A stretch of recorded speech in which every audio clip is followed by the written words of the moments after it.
नमस्कार, रेशूज क्राफ्टी लाईफमध्ये आपल्या सर्वांचं खूप खूप मनापासून स्वागत आहे.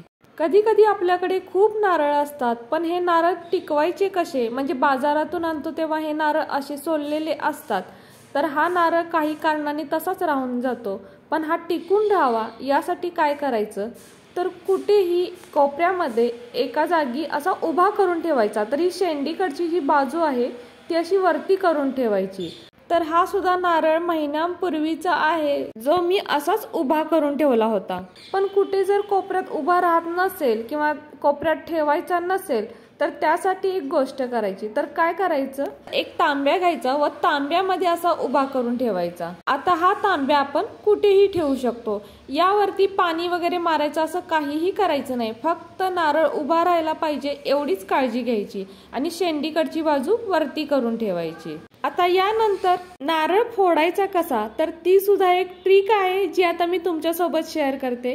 नारळ फोडताना आपल्याला आडवा हवा असतो, म्हणजे आडवा असं दोन भाग झालेले पाहिजेत. पण कधी कधी नारळ उभा फुटतो, तर असं होऊ नये म्हणून काय करायचं, नारळ फोडण्यापूर्वी अशा पद्धतीने याला पाणी लावून घ्यायचं. आता जसं मी पाणी लावते अशा पद्धतीने पाणी लावायचं आणि यानंतरच नारळ फोडायला घ्यायचं. असं पाणी लावल्यामुळे काय होतं, नारळ पटकन फुटतो आणि महत्त्वाचं म्हणजे तो या पद्धतीने आडवाच फुटतो.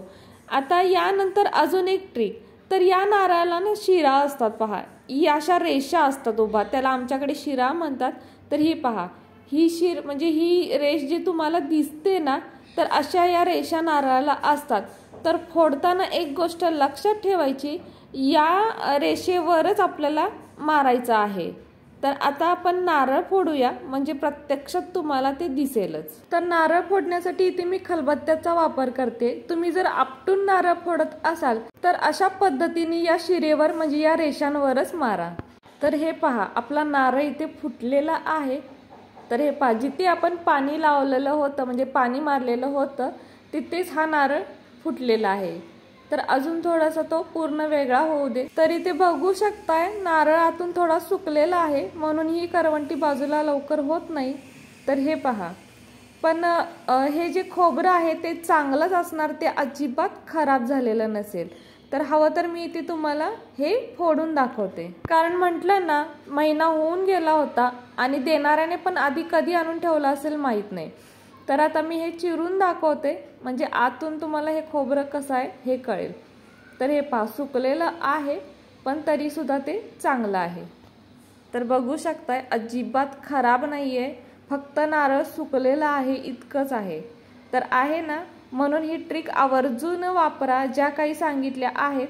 अगदी नारळ छान राहतो, नारळ पटकन फुटतो आणि अगदी व्यवस्थित फुटतो. आता यानंतर सर्वात महत्त्वाचं, नारळ वापरून सुईमध्ये दोरा कसा ओवायचा. तर अगदी प्रत्येक घरात गरज असणारी ही गोष्ट आहे आणि नारळ सुद्धा अगदी प्रत्येक घरामध्ये असतोच. तर आता ही सुई बघू शकताय, खूप छोटी सुई आहे, अगदी करंगळी एवढी पण नाहीये. कॅमेऱ्यासमोर दिसली तर ती तुम्हाला मोठी वाटते, कारण मागच्या वेळी बरेच कमेंट आल्या होत्या की सुई मोठीच आहे मोठीच आहे, पण सुई छोटी आहे.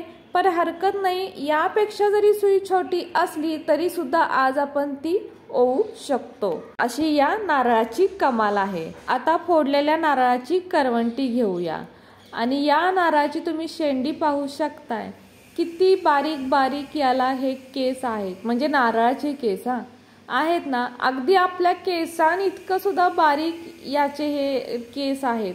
आता याला काय म्हणतात ते मला तुम्ही कमेंट करून आवर्जून सांगा. तर हे पहा, दिसत पण तुम्हाला नसेल, मी माझ्या चिमटीमध्ये पकडलेला आहे. तर इतके बारीक बारीक याला असतात आणि असं नाही की ते बारीक आहेत म्हणून नाजूक आहेत. खूप जोर देऊन खेचावं लागतं तेव्हा ते निघतं आणि ते लवकर तुटत सुद्धा नाही, म्हणजे इतकं ते मजबूतही असतं. तर हे पहा, अगदी यापेक्षाही बारीक या नारळाला हे धागे म्हणजे केस असतात. आता यातलीच एक बारीक अशी नारळाची आपण शेंडी म्हणजे ह्या केस घेऊ या नारळाचा आणि याचा वापर करूया. तर इथे बघू शकताय मी हे इतकं बारीक घेतलेलं आहे. तर हे पहा, कॅमेऱ्यासमोर धरलं तर तुम्हाला ते दिसेल, म्हणजे मोठं दिसेल थोडं. तर बघू शकताय यापेक्षा सुद्धा बारीक आहे जर आपल्याला हवं असेल. तर इथे मी बऱ्यापैकी बघून घेतलेलं आहे. तर हे पहा, अगदी बारीक बारीक सुद्धा इथे हे केस नारळाचे आहेत। तर हे घेऊया। आता नारळ आपण फोडलाच होता, तर खाली सुद्धा पहा हे पडलेलं आहे, पण ठीक आहे, हे आपण बाजूला ठेवूया। आता यानंतरचं माझं सर्वात आवडतं टूल, जे यापूर्वी सुद्धा मी अपलोड केलेलं आहे, तर हा पेन। तर पेनाचा व्हिडिओ मी ऑलरेडी अपलोड केलेला आहे, तुम्ही एकदा चेक करू शकताय। तर पेनाचा जो पुढचा भाग म्हणजे पेनाचं जे टोक असतं ते काढायचं आणि यामध्ये आपल्याला हे फोल्ड करून अशा पद्धतीने टाकायचं आहे। तर हे पहा, आणि त्यानंतर हे आपल्याला या पेनाला पुन्हा लावून घ्यायचं आहे। तर जे शेंडीचा भाग आहे ना, तो वरच्या बाजूला ठेवायचा, पेनाच्या आतमध्ये नाही ठेवायचा, आणि त्यानंतर हे लावून घ्यायचं।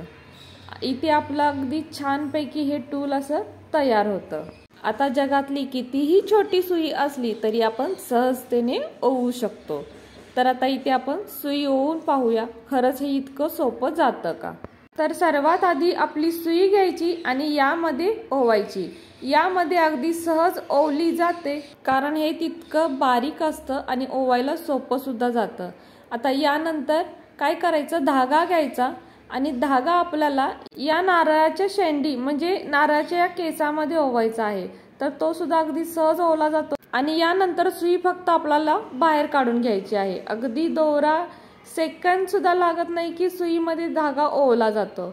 बघितलत ना, मी पुन्हा एकदा तुम्हाला हा धागा ओवून दाखवते। तर हे पहा, या पद्धतीने आधी सुई ओवून घ्यायची, त्यानंतर धागा सुद्धा यामध्ये ओवायचा। अगदी सेकंदात धागा ओवला जातो आणि हे पहा, त्यानंतर फक्त सुई आपल्याला बाहेर ओढून घ्यायची आहे। हे पहा, सेकंद सुद्धा लागत नाही, हो ना, 2-3 सेकंदाचं काम वाटतं। तर इथे मी पेनच का वापरलेला आहे, आपण दुसरंही काही वापरू शकलो असतो, जिथे हे आपण चिटकवू शकलो असतो, पण काय आहे, पेनाचा वापर केल्यामुळे इथे कुठे आपल्याला चिकटपट्टी लागत नाही। आणि दुसरी महत्त्वाची गोष्ट म्हणजे यामध्ये आपण सुया सुद्धा ठेवू शकतो। तर हे पहा, पेनामध्ये आपण सुया अगदी छान पद्धतीने ठेवू शकतो। त्यानंतर पुन्हा हे टोपण लावून घ्यायचं। फक्त हे जे नारळाचं आहे ते बाहेरच्या बाजूला करायचं, पेनाच्या आतमध्ये नाही ठेवायचं। जर आपल्याला हवं असेल तर आपण मग इथे चिकटपट्टीचा वापर करू शकतो। यानंतर आपण यावरती टोपण सुद्धा लावू शकतो आणि बघू शकताय किती छान आपलं टूल इथे तयार आहे। सुयाही यामध्ये आहेत, सुईमध्ये धागा ओवण्याचं टूल सुद्धा यामध्येच आहे। किती छान ना, ज्या वेळेला सुई काढू त्यावेळेला धागा ओवूनच आपण हे बाजूला करू। तर इतकं छान होतं, म्हणून मला हे खूप आवडतं, मी याचा नेहमी वापर करते। तर खूप छान असं टूल हे तयार होतं, तुम्ही घरी एकदा नक्की बनवून पहा। आणि अगदी छोट्यातल्या छोट्या सुईमध्ये सुद्धा या नारळाच्या शेंडीचा वापर करून सुईमध्ये धागा ओवू शकतो, कारण नाजूक जरी दिसत असलं तरी ते तितकं मजबूत असतात, पटकन तुटत नाहीत। त्यामुळे आपण याचा नक्कीच वापर करू शकतो। आणि फ्रेंड्स, कसा वाटला तुम्हाला हा आजचा व्हिडिओ जर तुम्हाला थोडा जरी कामाचा वाटत असेल तर आपल्या माणसांसोबत नक्कीच शेअर करा। आणि हो, व्हिडिओ जर थोडा जरी आवडला असेल तर प्लीज आपल्या या व्हिडिओला एक लाईक नक्कीच करा। नवीन असाल तर चॅनलला सबस्क्राईब करा, सोबत बेल आयकॉन प्रेस करा, म्हणजेच मी बनवलेले असेच नवनवीन व्हिडिओ सर्वात आधी तुम्हाला मिळतील। आता पुन्हा भेटू अशाच एका नवीन व्हिडिओ सोबत।